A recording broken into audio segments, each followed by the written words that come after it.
Time to fuel your business success. Welcome to Harmonious at Lunch. We're bringing you bite-sized advice and expert conversations to drive clarity and growth 5 days a week. Make sure you join our Facebook group at humanopt.com/lunch, where listeners like you and our guests hang out so we can find harmony in business together. If you're building a business, you're in the right place. Let's dive in.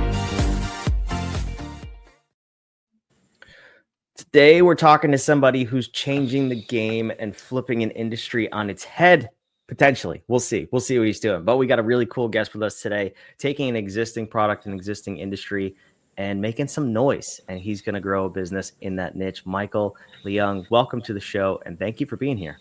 Thanks for having me. So this is cool. We usually interview people who, they're guest experts. They have a particular topic or a niche that they then help the audience with, or a lot of times we'll do episodes outside of business that are maybe personal health, physical health, all this other stuff, what it takes to be a successful entrepreneur, right? It's very rare we have episodes like this one where we're talking to somebody who's changing the game in an industry. And your product is really, really interesting. So give me the high level of it, and then we'll sort of dive into to unpack what you and your company are up to. I'm also the CEO and founder of the Flo Group, and we promote a new, healthy, and affordable way of hearing.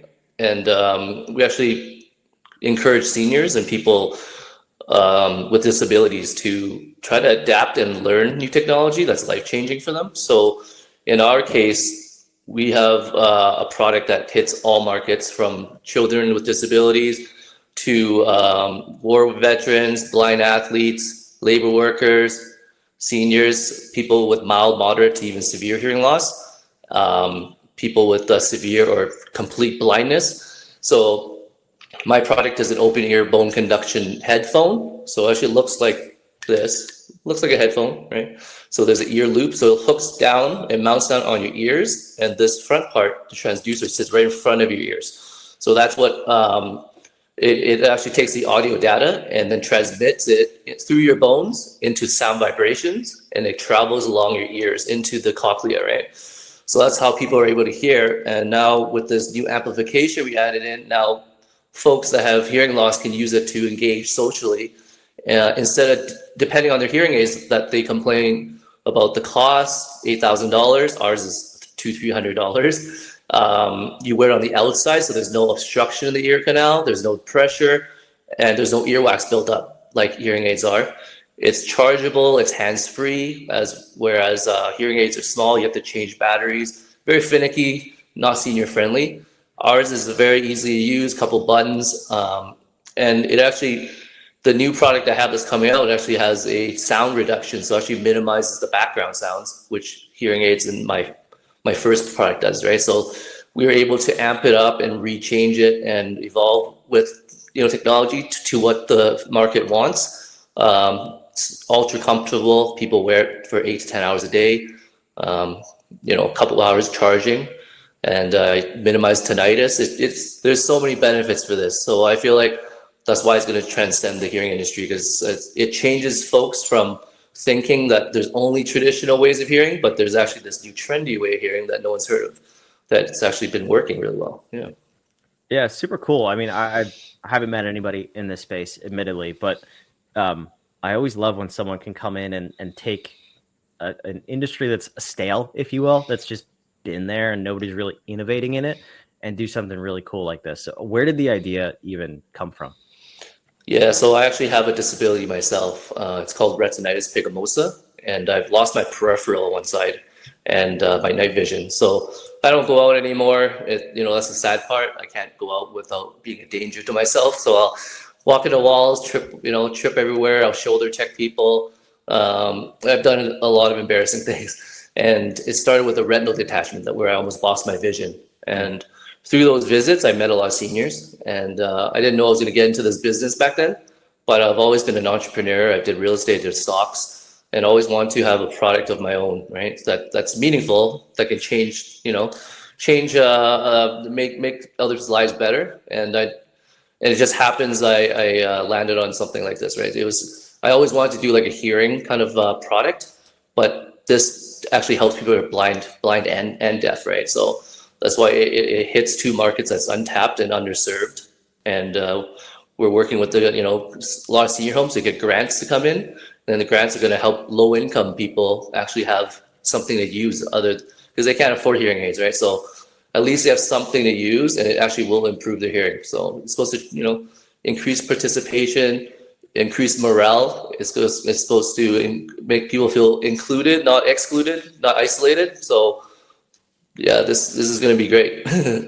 Yeah, I love that. I am curious though, how does it help with people who are vision impaired in any way? Yeah, so people that have severe or complete sight loss. So I'm actually working with a bunch of volunteers, and because when your sight is diminished, you need your hearing, the next sense, to be heightened, right? Now you can use it to navigate. You can actually hear the background sounds, which my first product has. So someone that has hearing loss would kind of like drive them crazy for the background sounds, because you kind of want to focus on the sounds in front of you, right? Yeah. So because you can hear everything around you, it's catered to more the blind people, because they want to hear the footsteps. They want to hear the doors closing from a distance. Now it's a safety measurement, right? So now you can get a feel of the surroundings around you even more than usual. So that's why. Yeah, that's fascinating. All right, let's talk about the business side of things, because this is really interesting. So you create a product for yourself, but then also you're doing market research, because you said you're meeting a lot of people who are hearing impaired to some degree, and you create a product that sort of serves both niches from a different angle. What does it look like from there? Like, how do you tell people about this? Are you marketing it? How are you coming across these grants? I want to know all of the sort of behind the scenes business things to help you get this company off the ground and actually get traction behind it. Oh, for sure. So my family owns factories in Asia. So my idea, they couldn't, for the longevity of it, they didn't think they could handle such a big project. So they sourced me out to other sources, right? So together we were able to, the manufacturers patented it, I branded it all across North America and China. And we got tons of samples coming in, just, testing people, which one's the best. And from there, because one of my best friends she's an executive director to a senior home. So she heard the idea, I pitched it to her, and she's like, when this comes out, you can test the seniors here and start off from here. And then from there, they have, I think, 5 or 6 locations. And then it just branched off to other cities and then from there, I had a little resume. So I was able to make phone calls to all the other senior brands, and then I ended up working with all the senior brands. And then it got the attention of some of this innovation directors in some senior homes that were really interested in this, that they thought this could be even bigger. And they put me in dementia care clinics to see how the dementia patients would work behind this, right? Because they don't like to wear hearing aids. They don't like to have anything in their ears. So because it's outside the ears, we actually found out they are actually much more able to use this without feeling anxiety or stuff like that, right? So and then we work with autistic people. So it's like I just made phone calls. I just kind of knocked on all the doors, and some people turned me down, some didn't. And until now, I finally opened many doors. Dragon's Den next year to legacy makers. It's supposed to be this summer, and that's going to be on streaming on all the major platforms. Magazine features, podcasts, didn't probably about a dozen. I got another couple dozen coming up. Just people are very interested about this. And that combined with all the marketing, my social media guys I had to hire, it just made the exposure so much better, because everyone can relate to it. Everyone has a grandpa, uncle, or mom or dad, someone that has hearing loss, and 20% of the world has some sort of hearing loss. So imagine the capabilities, how big this can get, right? And how many people are just fed up with wearing hearing aids because it's uncomfortable, it's small, you can lose it. And so this is just something completely opposite, and it has all the positive feedback compared to hearing aids, right? So that's amazing. So I'm curious, what are you doing now to prepare for Dragon's Den? You said next year. Just to be clear, Dragon's Den is Canada's version of Shark Tank, correct?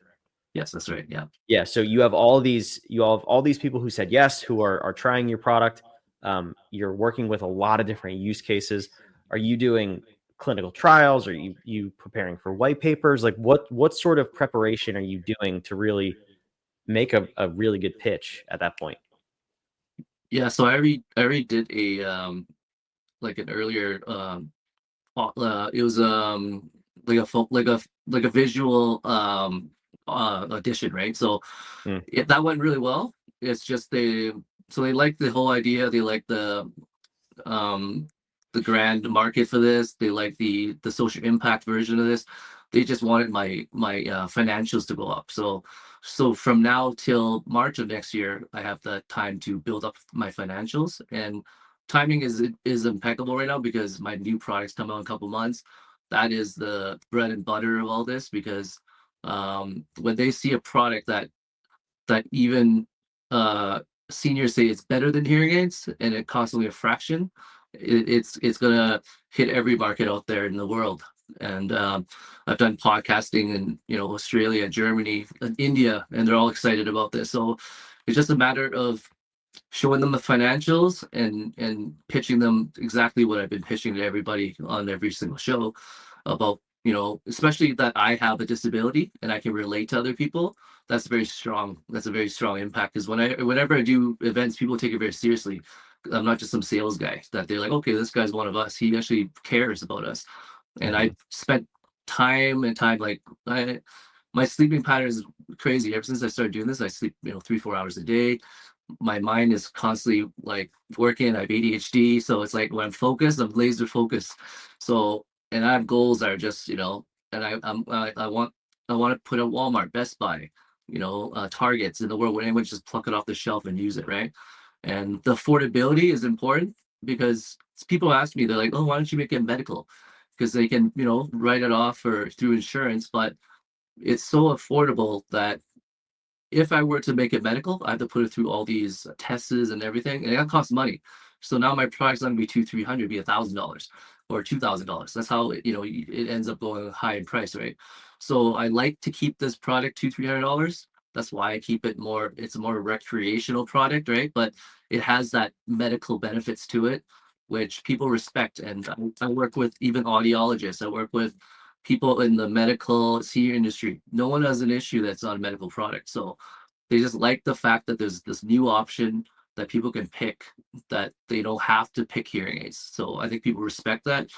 And I think the Dragons would actually find this to be, it's going to be groundbreaking. It's going to be very transcending for the hearing industry, that no one's ever heard of this, and that it's actually making this big of an impact to seniors, children, like war veterans, and just yeah, I think it's going to hit the market pretty big later. Yeah.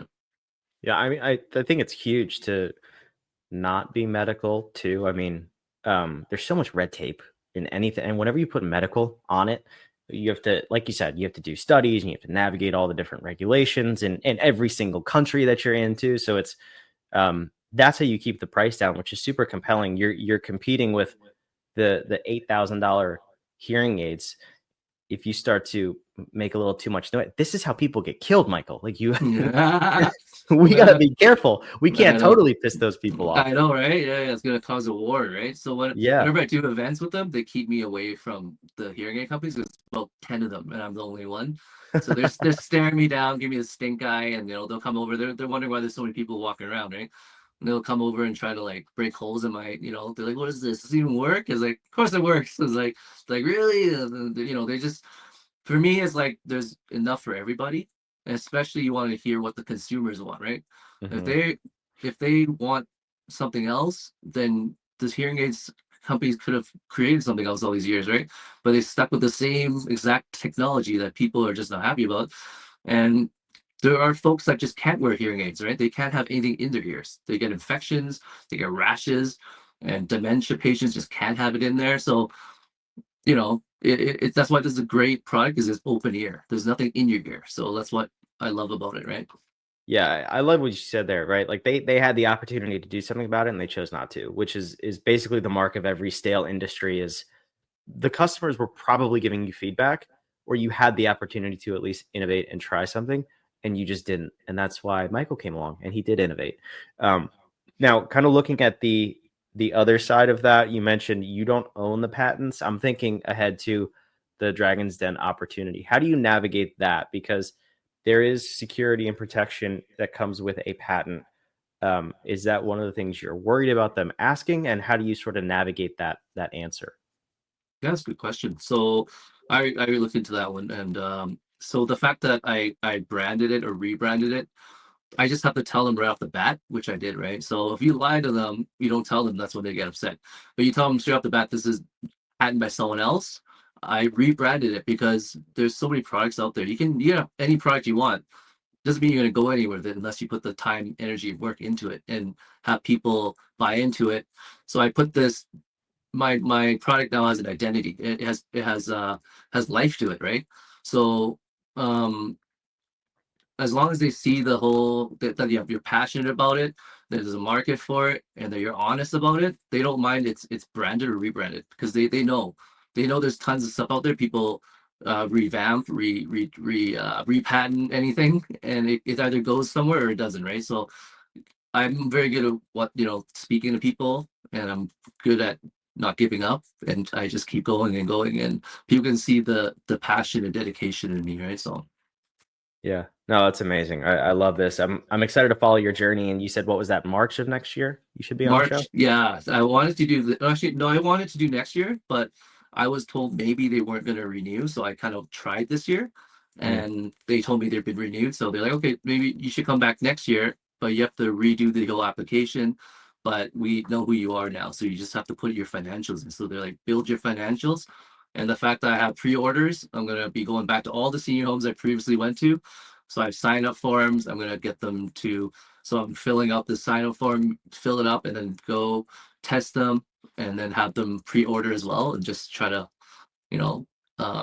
make that big financial jump, right? Because I want that exposure on national television, right? Whether I get the grant or not, I have investors anyway. So yeah, that's huge. Yeah, super cool. I'm excited to follow your journey, and we'll see how you do. I wish you the best of luck. Where can the listeners go and learn more about you, your product, and also stay in the loop about everything you're doing? Yeah, for sure. It's our website is www.theinnerflow.com. Right there, THEINERFLO.com. So without the W. Some people put the W in, so no W. The cool way of saying flow. And our Instagram, business Instagram, is @the Flo Group, and you can follow up with all our technology announcements, partnerships, testimonies, new content, new launch, everything on there. So blogs, yeah. I love it. Yeah, Michael's cooler than you. He doesn't need all the letters to spell his words. So go check out theinnerflow.com without the W. It's on the screen. It's in the show notes down below. Michael, thanks so much for being here. Thank you. For those of you watching, listening, I hope you love this episode. Love hearing what other people are doing, what entrepreneurs are doing to make a difference, grow their business, and get out there in the marketplace. I encourage you to do the same. Go get after it, grow your business, and keep on listening to Harmonious at Lunch. We'll help you build a more harmonious business and life. And with that, we'll see you tomorrow. Thanks for being here. Another episode of Harmonious at Lunch in the books. I hope this episode made you think and you grabbed some actionable ideas to propel your business. Don't forget to like, comment your takeaways, and subscribe wherever you're listening so we can help more entrepreneurs just like you achieve harmony in your life and business. For cutting-edge tools that bring clarity to your people and processes, check out humanoff.com to download our app today. See you next time.